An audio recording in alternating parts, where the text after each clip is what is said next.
ভারতের বিপক্ষে ম্যাচকে সামনে রেখে টাইগারদের প্রথম অনুশীলন। ক্রিকেটারদের মধ্যে সবার আগে কর্মতৎপরতার পরিকল্পনা সাজাচ্ছিলেন অধিনায়ক লিটন। তবে ভাগ্য কত নির্মম, অনুশীলন ছেড়ে সবার আগে মাঠ ছাড়তেও হয়েছে তাকেই। ইনজুরিতে পড়ে লিটন যখন চলে যাচ্ছেন তখন তাকে ঘিরে জমেছে একরাশ ধোঁয়াশা আর অনেক প্রশ্ন।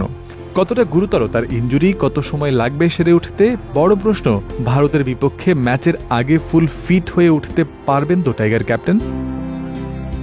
সবকিছু ঠিকই ছিল। নেটে লিটন দাস খেলছিলেন স্বভাব সুলভ মনোমুগ্ধকর শট, যাকে বলা যায় ব্যাটের আঁচে মোনালিসার চিত্রাঙ্কন। সুইচ হিটেও তিনি দেখাচ্ছিলেন মুনশিয়ানা। তবে বিপত্তি বাধে হঠাৎ করেই। সাইড স্ট্রেনে টান পড়ে টাইগার অধিনায়কের। তৎক্ষণাৎ ব্যাটিং থামিয়ে সামলে ওঠার চেষ্টা করেও পারেননি। মাটিতে বসে পড়েছেন ফিজিও বায়েজিদুল ইসলাম, এসে তাকে নিয়ে গেছেন নেটের বাইরে। এরপর চলেছে শুশ্রূষা।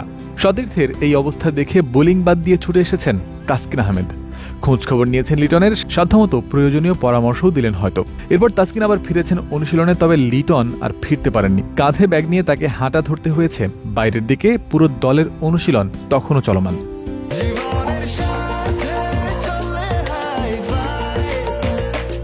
স্বাস্থ্যকর অল টাইম হানিকম, সব সময় অল টাইম হেলদি লাইফ।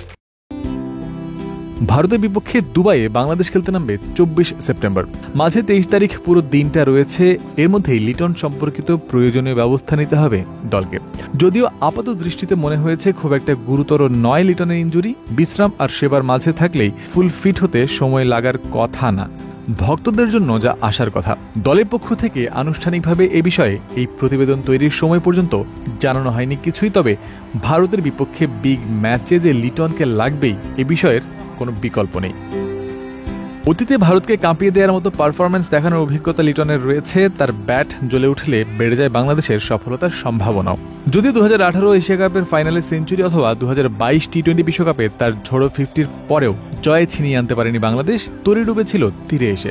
তবে এবার যেন তা না হয়। নিশ্চিত করার হাল এবং সুযোগ দুটোই অনেক বেশি আছে লিটনের সামনে। তিনি এখন captain, leading from the front কথাটাকেই বাস্তবে রূপ দিতে হবে সব ঠিক থাকলে। জয়ন্ত বিন্দু, ক্রিক ফ্রেন্সি।